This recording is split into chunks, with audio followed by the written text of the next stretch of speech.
Hola a todos y bienvenidos de vuelta a Tuto Ingeniero, el canal donde te enseñaré a usar algunas de las herramientas más utilizadas en carreras de ingeniería.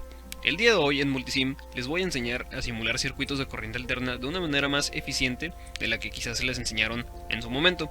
Este video es en realidad, podemos decir, una continuación o una versión paralela del que hicimos anteriormente de simulación de circuitos de corriente directa, o bueno, usando la herramienta de punto operativo de corriente directa. La herramienta que vamos a usar en este video se llama la simulación de análisis de frecuencia única de corriente alterna, que es el equivalente al punto operativo corriente directa que hicimos en el video pasado, del cual lo pueden ver, les dejo la descripción. Entonces, retomando, exactamente es el mismo principio que el anterior. O sea, si hacemos un circuito, podemos meter un multímetro y sacar las variables que queramos. Pues es un poco molesto visualmente, se puede llenar mucho la pantalla así de elementos, no lo recomiendo mucho. O podemos usar directamente las probetas, que también puede darse el caso que se llene mucho la pantalla. Así que una manera más eficiente de hacer esto, y la cual les permitirá tener un poco más de versatilidad, es usando esta simulación. Esta la vamos a acceder cuando vayamos al menú de simulaciones. Nos vamos a esto y bueno, vamos a explicar esto poco a poco. Tenemos este circuito. Si lo simulamos, nos va a desplegar esta tabla con toda la información que queremos. Tenemos nuestros 3 nodos y hasta el momento le dije que me dijera estos datos, que son el voltaje que hay aquí en este nodo, el voltaje aquí en este nodo y en este, y las corrientes que pasan por estos componentes. Ahora, como notarán, el análisis de frecuencia única se realizó a una frecuencia en específico. Para ejecutar este tipo de simulaciones es muy importante, primero, pues tener todo acomodado bonito, ¿no? Luego, cuando vayamos a nuestras fuentes, hay que asegurarse que pues esto esté como nosotros lo queremos, pero aquí que la magnitud en el análisis de corriente alterna pues sea el mismo que tenemos aquí, y si tenemos un desfase pues que también lo aclaremos aquí, porque si no, automáticamente la tabla lo interpreta como 1. Y les voy a poner un ejemplo. Si no ponemos un valor aquí, bueno, en realidad aquí no me deja, pero como ya lo puse antes, pero si no le ponen nada por default, cuando se hace el análisis de frecuencia única, les digo, se pone un valor de 1 y le salen los resultados completamente mal. Entonces siempre asegúrense que este valor sea el mismo que este. Ok, entonces cuando se vayan acá, les va a salir esta opción. Automáticamente el circuito puede detectar la frecuencia de operación de su circuito, pero ustedes lo pueden especificar y le pueden dar estos prefijos y le pueden dar estos formatos de salidas. Los datos se los pueden arrojar con magnitud y fase o con su parte real e imaginaria. Yo recomiendo pues el magnitud y fase.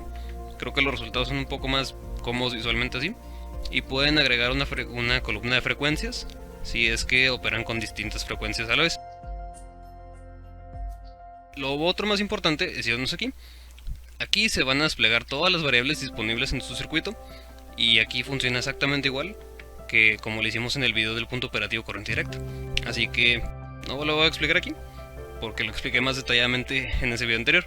El punto es que seleccionamos las variables que nos importan, corremos la simulación y ya nos dice todo lo que queremos saber.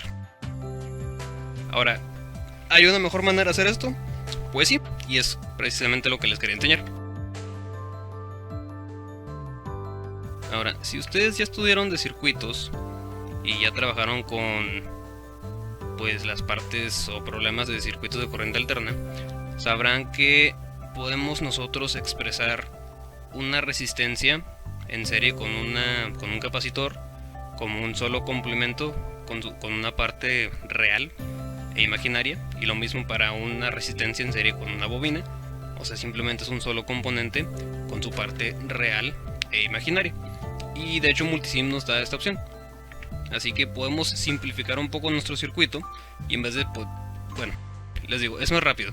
En vez de nosotros tener que poner una resistencia y un capacitor, nosotros podemos irnos directamente aquí a C-Load y ya tenemos estas opciones. El bloque de Z es igual a más JB representa una resistencia en serie con una bobina, y en el que se restan representa una resistencia en serie con un capacitor. Por lo tanto, este mismo circuito nos puede quedar así.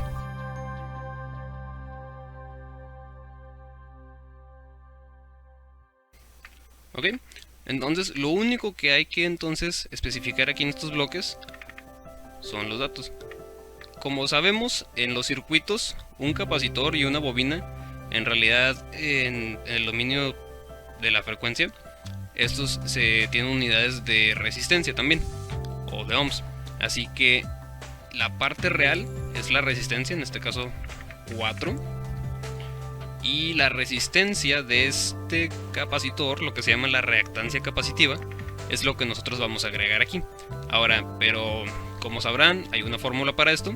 La reactancia capacitiva de un capacitor se expresa como 1 sobre J, que es el componente imaginario, por omega por la capacitancia. Y omega, por lo general nos lo dan en hertz, y omega pues se expresa como 2πf, y f es en hertz. Entonces hay que multiplicar esto por 2pi y por esto, y el valor final en realidad nos da 3. Y la frecuencia de operación es esta misma acá. Similarmente, para el componente siguiente de la resistencia en serie con una bobina, le ponemos la parte real, que es de 8, y la reactancia inductiva se expresa como J por omega por L. En este caso sería multiplicar 2pi por esto por 3, y ese valor nos da prácticamente 12. Y nuevamente la frecuencia de operación es esta. Vamos a ponerle los nombres a los nodos. Recordemos siempre que esto es igual que esto. Y vamos a tener nuevas variables, así que hay que pedirle al programa que nos las señale. Y he aquí el detalle de esta simulación. Como se darán cuenta, aquí estamos expresando estos dos como un solo componente. Por lo tanto, si quisiéramos saber la caída de voltaje entre este nodo y este nodo, pues no podemos. En realidad solo podemos saber la caída de voltaje de aquí a acá. Entonces eso puede ser algo impráctico.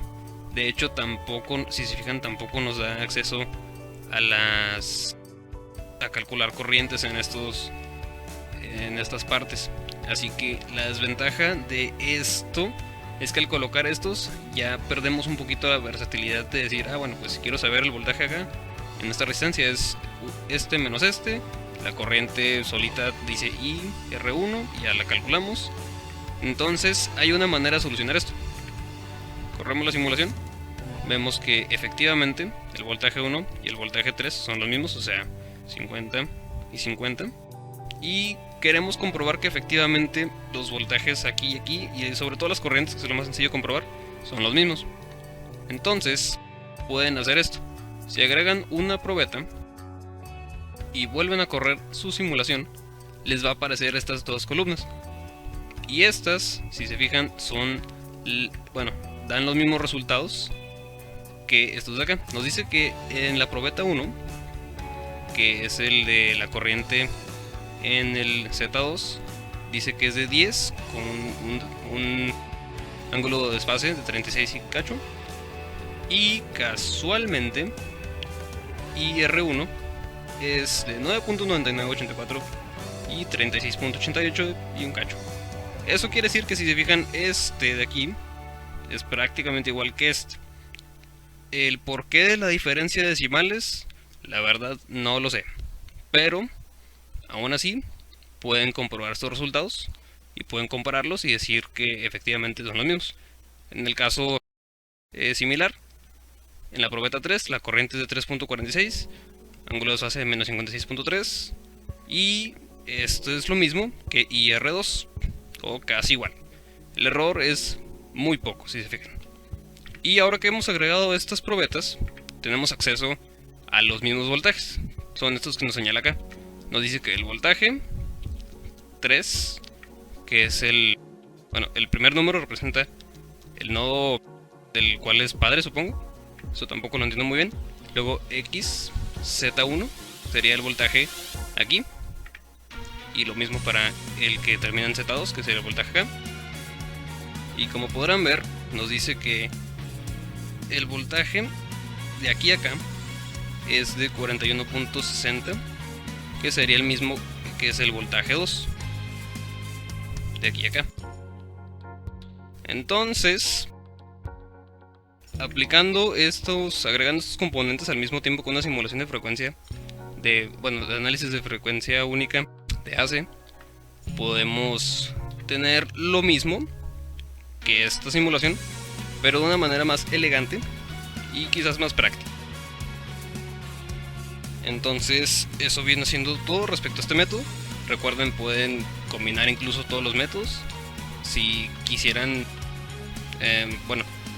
El método este lo recomiendo cuando quieran tener todas las variables de un circuito, todas las que puedan, pero también a veces es más sencillo simplemente poner las probetas y tener los resultados desplegados, e incluso si quieren que sea amigable para el usuario, pues con un multímetro. Pero bueno, eso viene siendo prácticamente todo. Si tienen alguna duda, comentario, no duden en dejarla ahí abajo. Yo con gusto se la respondo. Si no se han suscrito, los invito a hacerlo ahora porque estoy subiendo contenido muy seguido sobre todo hago de MATLAB, pero también estoy tratando de hacer más de Multisim más seguido. Apóyenme con un like, se los agradeceré por vida. Entonces, nos vemos a la próxima y no olviden, por supuesto, mantenerse curiosos.